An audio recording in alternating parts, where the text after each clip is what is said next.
Well, it was the end of another era as Top Rank put on their final fight card on ESPN.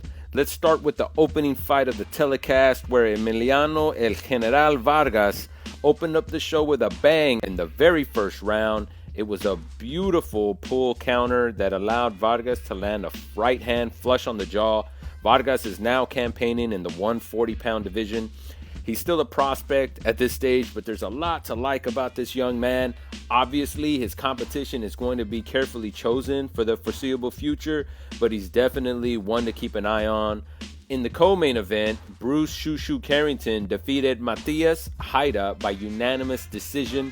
It wasn't an exciting performance by the Brownsville native, but with the win, Shu Shu is now the interim WBC champion and is in line for a mandatory at the WBC featherweight belt, which is held by Stephen Fulton. Now, Fulton was on his way to a 130-pound fight with O'Shaquie Foster, and that was supposed to be on the undercard of the now-canceled Gervonta Davis-Lamont Roach rematch.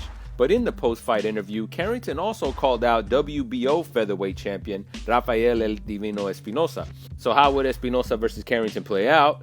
We all know Espinoza is a beast. He's very much like the Fundora of the featherweights. He has huge height and reach advantages over just about every boxer in the division. He has a great engine so he can fight for 12 rounds. He likes to brawl on the inside, but he can also fight from long range. And as we saw versus Robesi Ramirez, Espinoza has a hell of a chin and heart as well. Shu Shu has not faced a fighter like that in his career, but you could also say the same thing about Espinoza. Espinoza has not faced anyone as athletic as Shu Shu. I've got to favor Espinoza as of right now. If and when that fight gets made, we can look deeper into that fight. Let us know what you guys think in the comments. Who do you think Shu Shu should fight next? And can he win a world title in this featherweight division?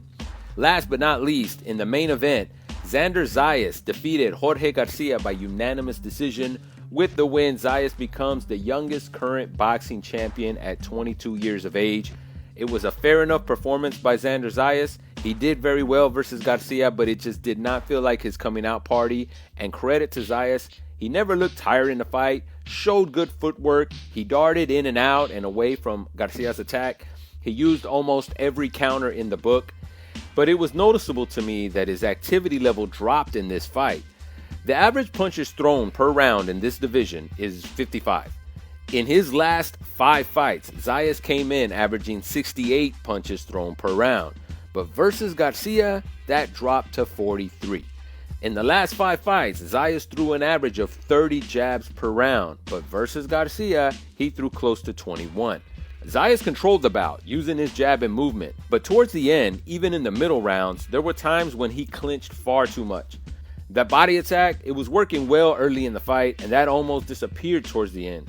Zayas took some big shots in there too, something we're not used to seeing. One positive thing that you learn from that though is that Zayas has a good chin. We didn't see him buzzed when he got caught clean, but you don't want to see a young fighter take punches like that if he doesn't have to. After the fight, Zayas called out WBC 154-pound champion Sebastian Fundora and the IBF champion Bakram Murtazaliev. Now, I don't know that Zayas is ready for either of those guys just yet. He's only 22 years old, and that's part of the reason why I don't understand why Top Rank was in a rush to get Zayas a belt. But whether Zayas is ready or not, the training wheels have been taken off. He's a champion now, and Zayas is looking to establish himself as the future of the junior middleweight division. That's one of the most stacked divisions in boxing. There's no safe path to the top for this 22-year-old. Let's see where he goes from here. As for where Top Rank Boxing is going to be seen in the future, nothing has been decided yet. There were talks with Netflix and Warner Brothers Discovery, but those talks didn't go far. Back in April, Bob Arum was quoted as saying they may split their programming across different platforms since there are just so many to choose from. Wherever Top Rank lands, they will be bringing a lot with them. They have 11 current world champions in their stable. They have some young guys that look to be future stars of their divisions. I'm talking about guys like Abdullah Mason. We just mentioned Emiliano Vargas, Bruce Carrington, and Xander Zayas. Can't forget about Keyshawn Davis as well.